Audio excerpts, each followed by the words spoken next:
Olá, bem-vindos a mais um vídeo aqui no canal Ricardo de Paris. Eu sou o Ricardo e hoje temos mais um capítulo de História das Invenções de Monteiro Lobato. Ajeita isso aqui. Mas primeiro, curta o vídeo. E se for a primeira vez aqui, inscreva-se e acione o sininho para receber as notificações. Já curtiu? Já se inscreveu? Já assinou o sininho? Então, vamos para a história. Capítulo 4. A mão. Aqui é a ilustração.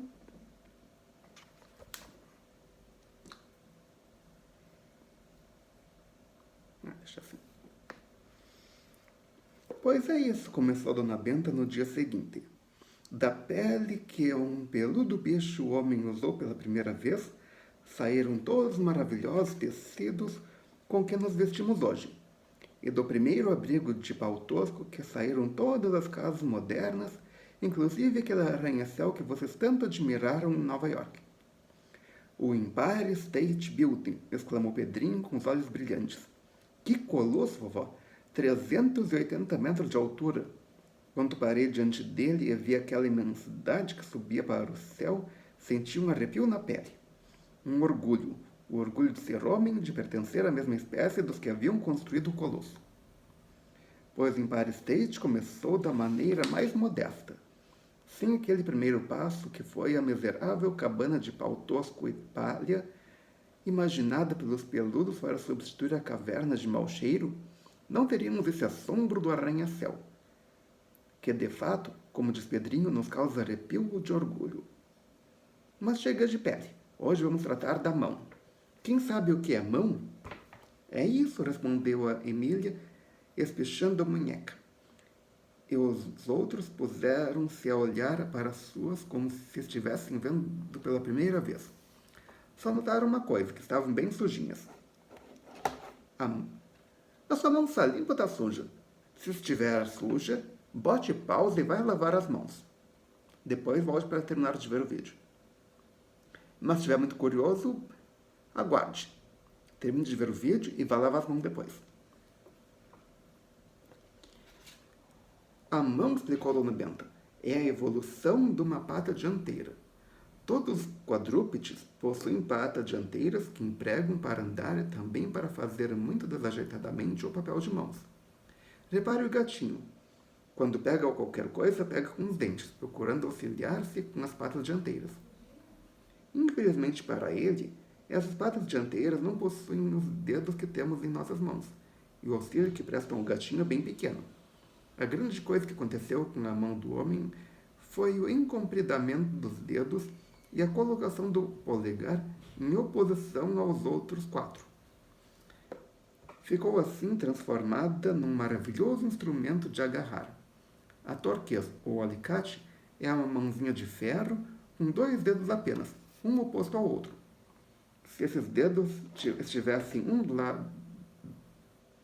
ao lado do outro, de nada valeriam. O importante é estar em posição oposta, pois que isso permite agarrar. Seria isso aqui. Se fosse lado a lado, não teria. Ia dificultar muito. Mas também é possível. Deixa eu ver aqui. Mais fácil fazer assim ou assim? Assim fica mais firme. Assim, nem tanto. Balança, assim. Posso sacudir que não balança. Com a disposição do polegar, a mão do homem tornou-se prodigiosamente hábil para fazer 1000 coisas impossíveis aos animais, cujas patas dianteiras têm os dedos semelhantes aos dos pés. O dedo polegar mata piolho. Eis o grande progresso. Se reduzirmos nossas mãos a 2 dedos apenas, sendo um polegar, ainda podemos fazer 1000 coisas, mas se cortarmos o polegar deixando os outros 4, bau. Não podemos fazer quase nada com eles. Os animais utilizam-se das patas dianteiras para cavar buracos e ajudar os dentes no agarramento das coisas. exceto os símios, que como estão mais próximos de nós, já têm mãos que são verdadeiras mãos. De modo que a mão do homem significa o mais importante instrumento natural que ele adquiriu, e ao qual devem todas as maravilhas que vemos hoje no mundo. Mas a mão sozinha, embora valesse muito, servindo para agarrar, despedaçar a caça, colher frutas, etc., não realizou grande coisa até o dia em que o primeiro peludo teve a ideia de aumentar o poder dela, por meio de um pedaço de pau ou pedra. Mas isso é tão simples, vovó. Essa lembrança, se eu fosse peludo, me acudiria imediatamente, observou Pedrinho. Acredito, com a inteligência que você tem, nada mais natural que a ideia acudisse imediatamente. Mas quantos milhares de anos não levaria o peludo para descobrir o que a você parece tão simples? Descobriu afinal. Um deles começou. Em vez de agarrar a caça com as mãos, como faziam todos, teve a ideia de segurar um pau ou uma pedra e bater com ele ou com ela na caça. E todo mundo novo abriu-se diante dos olhos. Este genial peludo verificou que o seu poder aumentava grandemente. Outro gênio do mesmo tipo descobriu que segurando uma pedra e arremessando-a, conseguiria atingir um objeto que estivesse longe de si. Outro progresso imenso, do qual iam sair até os canhões de hoje. Como, vovó? Espere. Sem que eu explique, você irá compreender. Antes de aprender a arremessar a pedra, o homem tinha o poder dos músculos limitado ao comprimento dos braços. Quer dizer que só podia no raio de 1 metro, mais ou menos. Não estou entendendo muito bem esse raio aí. Raio é a metade do diâmetro de um círculo. Isso você sabe. Pois bem, antes de aprender a arremessar a pedra, o peludo era como se estivesse no centro de um círculo de 2 metros de diâmetro.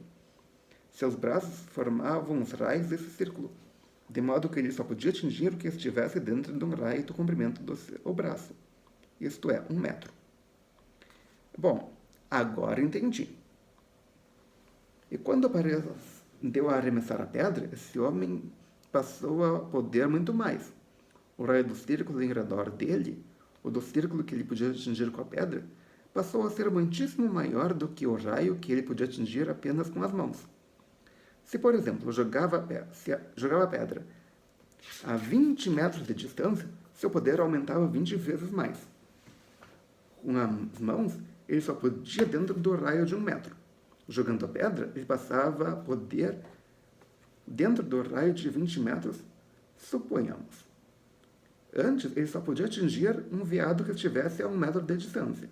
Com a pedra, atingia o veado que estivesse a 20 metros, compreendeu? Não há o que a gente não compreenda quando a senhora explica, vovó, observou o Narizinho. Muito bem.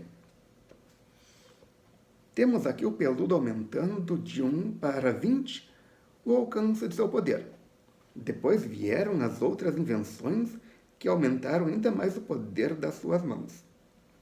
Veio o arco, que lança uma flecha a 200 metros de distância, e o poder do homem passou a ter um raio de 200 metros. Depois veio a carabina, que lança uma bola a 2.000 metros, e o raio do poder do homem passou a ter 2.000 metros. Depois veio o canhão, que alcançou 100.000 metros, e o raio do poder do homem passou a ter 100.000 metros. Como vocês veem, o progresso foi imenso. Um peludo que ainda não sabia jogar pedras só alcançava o que estivesse a 1 metro de distância do centro de seu corpo, isto é, só alcançava o que estivesse ao alcance do braço. No entanto, com o canhão Bertha, os alemães da guerra de 1914 alcançaram Paris de uma distância de 100.000 metros. Quer dizer que esses alemães podiam 100.000 vezes mais do que o peludo primitivo.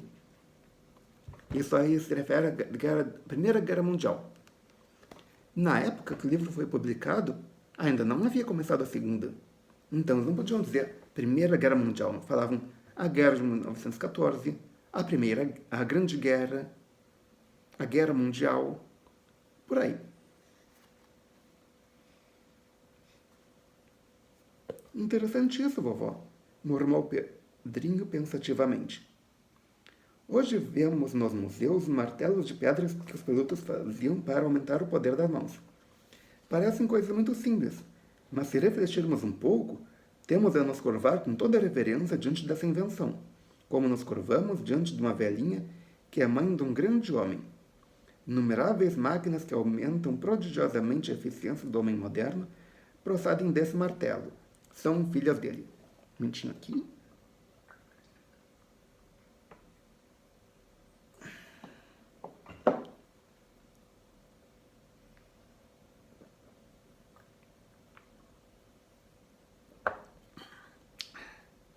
É bom tomar um pouco d'água de vez em quando. E quanto tempo levou o peludo para ter a ideia de botar um cabo na pedra? Quantos milhares de anos não passou batendo com pedra sem cabo? Um dia um dos gênios que sempre surge entre os homens teve a ideia do cabo.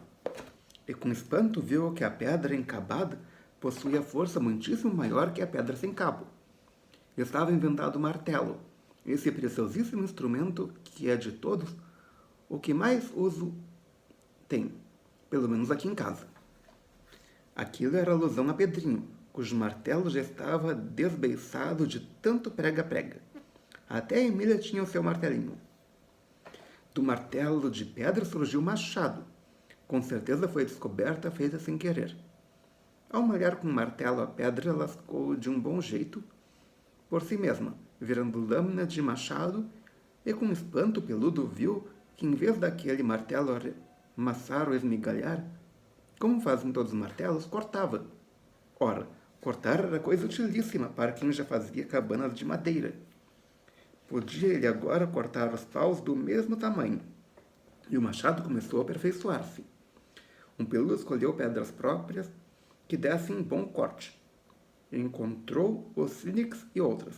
E veio vindo de aperfeiçoamento em aperfeiçoamento até chegar às modernas lâminas de Gillette que hoje se usam para cortar os fios de cabelo do rosto, vulgo barba. Ou seja, uma coisa curiosa é que essas lâminas ficaram tão famosas que, inclusive, principalmente a que a gente chama lâmina de barbear, ou lâmina de segurança, que é o nome oficial, e sim, lâmina de Gillette, que é a marca.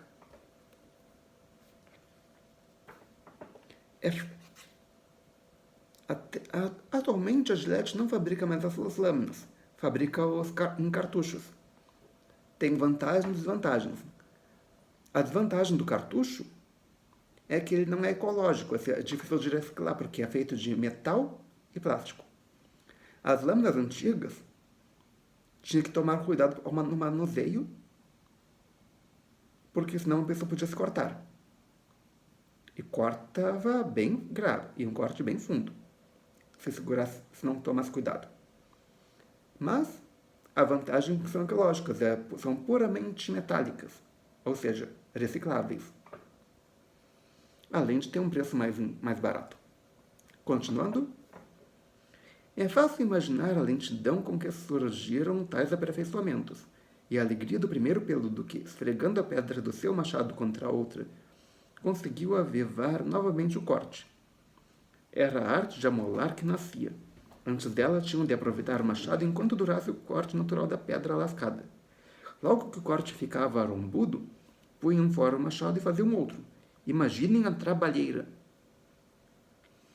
E desta rocha lascada que virou machado saiu a faca, a serra, a lança, a tesoura, a espada, a picareta, a enxada, o canivete, todos os inúmeros instrumentos que têm cabo e cortam. Por isso, quando vocês no museu derem com aqueles toscos machados de pedra dos nossos antepassados peludos, tirem respeitosamente o chapéu. E o que eu faço, vovó? Eu que não uso o chapéu? Perguntou a menina. Você tira o sapato, asneirou Emília. Ninguém achou graça, e Dona Benta continuou. A tesoura, por exemplo, que é a combinação de duas lâminas opostas, custou muito a aparecer. Dizem os sábios que os egípcios, gente de civilização tão adiantada, desconheciam a tesoura. Começam a aparecer em Roma, onde as usavam para cortar a grama dos jardins e tosar a lã dos carneiros. Antes disso, sabe o que faziam? Arrancavam a lã dos coitadinhos. Que horror! Quer dizer que se os carneiros fossem mais agradecidos, deviam ajoelhar diante de cada tesouro encontrado. Sim, porque a tesoura veio libertá-los de uma terrível tortura. Infelizmente, se esse par de facas opostas, chamado tesoura, veio libertar os carneiros de um suplício, não aconteceu o mesmo para os próprios homens com a invenção dos instrumentos cortantes. Em vez de usá-los apenas para o que lhes era bom, transformaram-nos em instrumentos de guerra. E foi na própria carne humana que tais invenções mais trabalharam. Surgiram as espadas, as lanças, os cutelos, as adagas, os iatagãs. Você sabe o que é um iatagã? Se sabe, coloque nos comentários aqui embaixo. Eu admito que não sei. As cimitaras, as baionetas e outros cruéis instrumentos de cortar a carne dos homens na luta. Veio a guilhotina, cuja função era cortar a cabeça dos que não pensavam de acordo com os dominantes no momento. Muito usado na Revolução Francesa. Você não concorda com a Revolução? Guilhotina. Não concorda com o estabelecimento da República? Guilhotina. Não concorda com não sei o quê? Guilhotina. Eu sempre tive horror às facas, diz Narizinho. Isto é, as facas de ponta, porque as facas de mesa são até bem boazinhas. Para passar manteiga numa fatia de pão, nada melhor. Verdade é que, quando muito amoladas, elas também cortam o dedo da gente. A culpa não cabe à faca, minha filha, mas ao uso que fazemos dela. E o mesmo se dá com todas as invenções humanas. Prestam um benefício sem nome quando bem empregadas, e também causam horrores sem nome se mal empregadas. A dinamite, por exemplo, que serviço não prega na demolição de uma pedreira? E que horror não é quando jogada de um avião sobre uma cidade? Infelizmente, a estupidez ou a maldade dos homens tem até aqui estado de cima sobre a inteligência e a bondade. A grande arte que ainda hoje os homens cultivam com maior carinho é a arte de matar cientificamente. Se vocês compararem o que os povos modernos gastam no aperfeiçoamento da arte de matar com o que gastam na educação do povo e outras coisas de benefício geral, hão de horrorizar-se. Os homens não fizeram progresso nenhum em matéria de bondade e compreensão. Chegaram ao ponto de crucificar Jesus só porque Jesus queria implantar na terra o reino da bondade. A maldade ainda é a soberana absoluta desse grão de poeira que gira em redor do sol. Mas deixamos disso. Vamos ver agora o que aconteceu com a outra grande invenção dos peludos, a enxada. Acha a senhora que também a enxada seja uma grande invenção? Aqui tem mais uma ilustração. Um pedrinho fazendo arte, levantando do armário a cristaleira cheia de louça da Dona Benta. O que será que vai acontecer? Sem dúvida, minha filha, e com certeza foi invenção feminina, porque naqueles tempos as mulheres tinham sobre si os trabalhos mais pesados. Eram as bestas de carga dos homens. Incumbia-lhes cuidar da casa, da comida, das plantações, de tudo que era penoso. E com certeza foi uma gênia que, cansada de cavar a terra com as unhas, teve a luminosa ideia de botar cabo numa pedra cortante. Reparem com que a diferença entre o machado e a enxada está apenas na posição da lâmina. No machado, a lâmina tem um fio na mesma direção do cabo. Na enxada, tem um fio colocado verticalmente. Só isso. Mas foi preciso que surgisse uma gênia para fazer essa modificação. Se a gente pudesse saber o nome dela, murmurou Narizinho. Havia de chamar-se Enxádia, lembrou Emília. Enxádia da Silva. Ninguém achou graça, e Dona Benta continuou. Pois essa mulher fez uma grande coisa. A enxada primitiva apresentou imenso progresso para a agricultura, e até hoje, em muitos países, entre eles o nosso, a base da agricultura está na enxada. Se de um momento para outro todas as enxadas do Brasil se evaporassem misteriosamente, meses depois estaríamos morrendo de fome. Eu acho que não. Eu acho que criariam uma outra enxada. Ou fariam que nem os homens primitivos. pegariam pedras e fabricariam as próprias enxadas. O que você acha? Coloque a sua opinião nos comentários abaixo. O que você acha que aconteceria?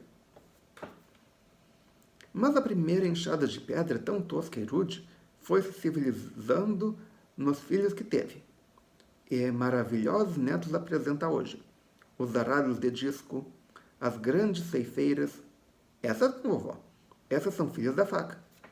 Pode ser, mas as pás, as grandes pás mecânicas movidas a motores elétricos, ou melhor, as escavadeiras que vocês já viram nas cidades abrindo alicerces para os grandes prédios, são filhos da enxada.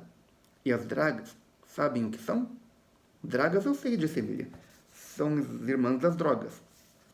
As dragas são as filhas da enxada, que trabalham dentro d'água, usadíssimas em muitos portos para mantê-los na profundidade necessária ao calado dos navios. No Porto de Santos podem ser vistas. Vêm perpetuamente dragando o lodo que se acumula no fundo do canal. E o navio dragador, depois que enche seus reservatórios com a lâmina tirada do fundo, vai despejá-la longe no mar. Se a dragagem dos portos fosse interrompida, que grande calamidade para o mundo. Por quê? Porque os vapores não poderiam entrar ou sair dos portos, e as nações que têm necessidade de coisas produzidas fora ver-se-iam grandemente atrapalhadas. Se os vapores não pudessem entrar em Santos, por exemplo, São Paulo ficaria sem poder vender fora o seu café, as suas laranjas, o seu algodão, e igualmente não poderia receber as máquinas e mais coisas indispensáveis da nossa vida, que nos vêm do exterior. Agora, uma coisa interessante. A enxada teve um filho que vocês não são capazes de imaginar. O escafandro, esse aparelho dentro do qual o homem desce dentro d'água. Como, vovó? Isso está me cheirando absurdo. Pois não é. As invenções saem uma de dentro das outras, às vezes diretamente, às vezes indiretamente. A enxada teve uma filha, aquela draga de que já falei. E a dona draga teve o filho escafandro. Logo, o escafandro é neto da draga. Como? Nos trabalhos de dragagem dos portos, encontravam-se muitas vezes no fundo da água rochas que impediam o trabalho das dragas. Atrapalhando com aquilo, o homem teve de inventar um meio de descer lá para arrebentá-las. Dessa necessidade nasceu o escafandro. É um vestuário impermeável que permite ao homem descer ao fundo d'água sem molhar-se nem morrer afogado. A respiração se faz por um tubo que liga o vestuário à superfície, permitindo que o ar alcance o nariz do escafandrista, isto é, do homem que desce dentro do tal vestuário impermeável. No começo, esse tubo era de cobre, imaginem. Depois fizeram-no de couro, hoje feito de borracha. Dentro do escafandro, o homem pode descer até certa profundidade e trabalhar no fundo com picaretas ou o que seja, destruindo os rochedos que atrapalham as dragas. Mas como faz a draga para recolher o lodo dos fundos? A draga é um maquinismo que move uma corrente armada de grandes canecos. Nas máquinas de beneficiar café, vocês veem isso. Aquelas correias com canecos de distância em distância que mergulham nas moengas onde está o café em coco. E sobem cheias. Quando chegam em cima, giram sobre uma roda e despejam o café dos canecos numa bica inclinada que o leva ao descascador. A draga está baseada nesse princípio. Os canecos descem ao fundo, fazem uma volta no lodo, enchem-se e sobem. Quando dão a segunda volta em cima, despejam lodo nos reservatórios. Compreendo, disse Pedrinho, que gostava muito de ver trabalhar a máquina de beneficiar café do coronel Teodorico. É uma correia sem fim, armada de canecos grandes. Só isso. Mas não são os escafandros também usados para pescar ostras? Perguntou a menina. Sim, usam-nas para todos os trabalhos no fundo do mar. As outras portadoras de pérolas ainda são, em muitos lugares, apanhadas por mergulhadores. Mas um mergulhador, coitado, não pode ficar embaixo d'água senão pouco tempo.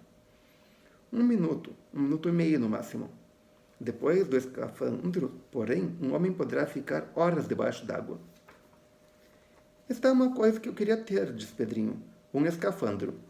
Deve ser interessantíssimo andar no fundo d'água. Quanta coisa esquisita. E no fundo do mar, então, que maravilha! Infelizmente, a pressão d'água vai crescendo com profundidades, de modo que os escafandristas, mesmo nos aparelhos mais aperfeiçoados, ainda não conseguiram descer a mais de 200 metros de fundo. Mesmo assim, já dá para ver e fazer muita coisa. Realmente 200 metros é bastante coisa. Atualmente, 10 muito mais. Mas estou fugindo do meu pensamento, do meu assunto hoje. O assunto é a mão e a multiplicação do poder das mãos por meio das invenções. Entre essas invenções aumentadoras do poder das mãos, houve uma tremenda, talvez a maior que o homem fez, a alavanca. Como vovó, exclamou Pedrinho admirado. A alavanca é uma coisa tão simples. Por simples que seja, suas consequências foram tremendas. A alavanca permitiu a construção de todas as máquinas, porque o que chamamos máquina não passa de uma aplicação da alavanca. Meus filhos, todas as modificações que o homem fez na superfície da terra, os canais, as pirâmides, os monumentos de toda espécie, as casas enormes de pedra ou cimento armado, as estradas de ferro, os navios gigantescos, nada disso seria possível sem o uso da alavanca. Que é uma alavanca? Em princípio, não passa de uma barra rígida de certa extensão, uma barra de borracha não é alavanca, porque não é rígida. Verga. A alavanca não verga. Numa das extremidades, o homem implica a força do braço, a outra extremidade ele coloca debaixo do peso que quer levantar. Há depois um ponto de apoio onde ele encosta a barra. Esse ponto de apoio, quanto mais longe está da extremidade que o braço segura, melhor. Por quê? Porque quanto mais longe estiver do braço, mais multiplica a força do braço. Experimente. Pedrinho foi buscar um sarrafo de peroba e veio fazer a experiência na sala. Colocou a ponta do sarrafo debaixo do armário e com uma pedra fez o ponto de apoio. E notou que com muito pouca pressão na ponta do sarrafo, ele erguia aquele armário pesadíssimo. Notou também que, quanto mais perto do armário estivesse a pedra, menos pressão precisava para erguê-lo. É mesmo, gritou. Aqui, na ilustração, aqui podem ver a ilustração, onde o Pedrinho faz a experiência. É mesmo, gritou. Esse armário que naquele dia foram necessários 2 camaradas peitudos para movê-lo, eu agora, com uma forcinha tua, consegui de quase meio palmo. E por um triz que não me despedaça a pilha de pratos, disse Dona Benta, mandando parar com a experiência. Pois está aí a grande invenção. Com a alavanca, o homem aprendeu a multiplicar tremendamente a força do braço. E foi essa multiplicação que lhe permitiu erguer as pedras enormes com que levantou as pirâmides do Egito, e escavar o canal do Panamá e construir tudo quanto há de grande no mundo. Não existe máquina nenhuma que não seja baseada no princípio da alavanca.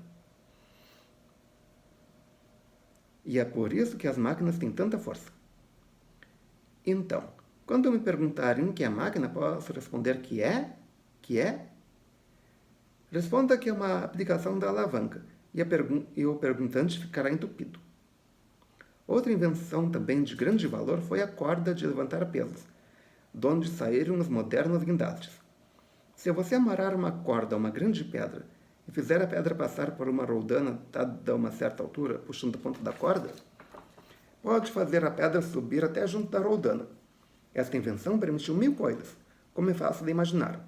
Os navios são carregados e descarregados assim, com a corda que gira sobre a roldana ou com os guindastes poderosíssimos que nasceram dessa corda com roldana. Na Índia, os ingleses metem elefantes a bordo dos navios por meio dos guindastes. Passam-lhes sobre o ventre umas barrigueiras de corda. O guindaste segura-as e lá ergue os enormes elefantes, depondo-os no convés dos navios. Para desembarcá-los é a mesma coisa. Até locomotivas são postas ou tiradas dos navios assim. Eu falei da roldana, mas que é roldana se não uma roda?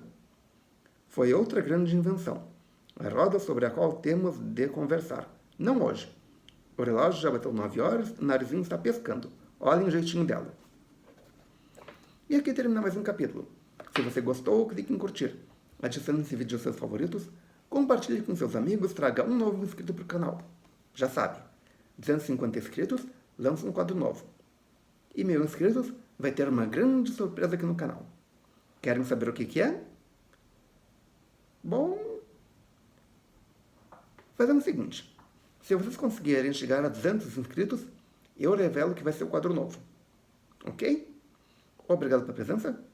Obrigado pela audiência. Até amanhã com mais um vídeo e, melhor possível,